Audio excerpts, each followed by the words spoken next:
Sumabak na naman tayo sa pintura, sa grinderan, hanggang naabutan na kami ng dilim dito sa rooftop mga idol at nasilayan namin yung pulang araw.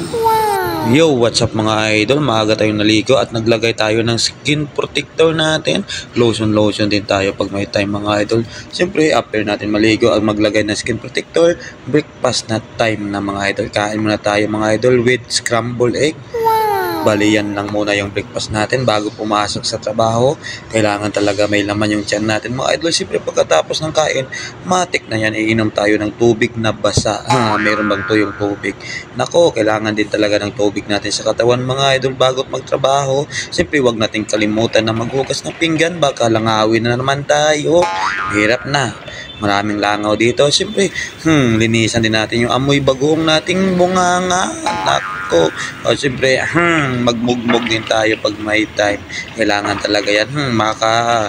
Manginig sa baho yung kasama natin. O siyempre, magbihis na rin tayo ng uniforme natin. Yan, uniforming luma, long sleeve mga idol. Panglaban din natin sa init yan mamaya dun sa rooftop.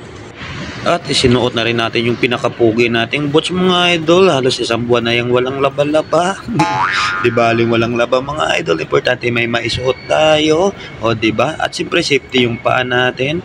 At siyempre meron din tayong for face mga idol. Meron tayong mask. Siyempre kailangan natin yan. Yung sunglass, saka sombrero. Protection talaga natin sa init yan mga idol. Kasi nga napakainit dun sa taas.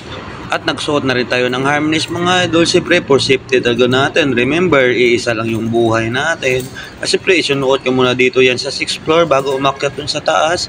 Bago umakyat dun sa 17th floor sa rooftop. Para pagdating dun, magsisimula na lang tayo magtrabaho mga idol. Ito na pala yung pang 29 days namin dito sa Manila mga idol. Akalain mo, halos mag-isang buwan na kami dito at nakaya natin yung ganitong trabaho.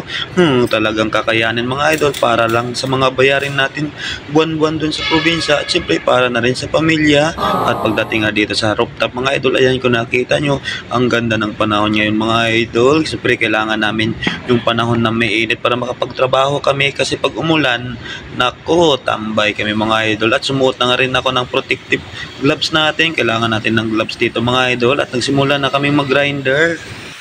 Halos nasa 70% na yung natapos namin dito mga idol. Dito sa rooftop na yan, sa pagwa-waterproofing, malapit na talaga matapos yung project natin dito mga idol.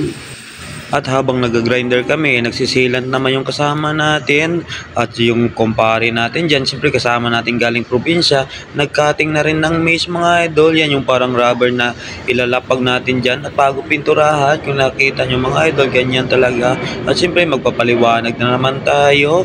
Baka isipin ninyo, nagbablog lang ako, hindi tayo nagtatrabaho. Nako mga idol, yung time na to mga idol ako kasi yung taga-picture, taga-video at sinisendo sa group chat namin. Ako yung nag-update dun sa opisina. Siyempre, after natin ng video o picture dyan, i-edit na natin para may content tayo. Diba? Double purpose.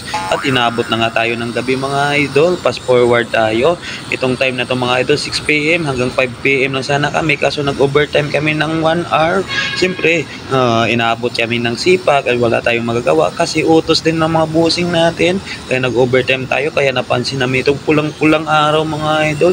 Grabe, napakapula mga idol. At habang nag-aayos na kami ng gamit ay mga idol, yung mga kasama ko, ayan, inaayos na yung mga gamit natin para kami makababa na.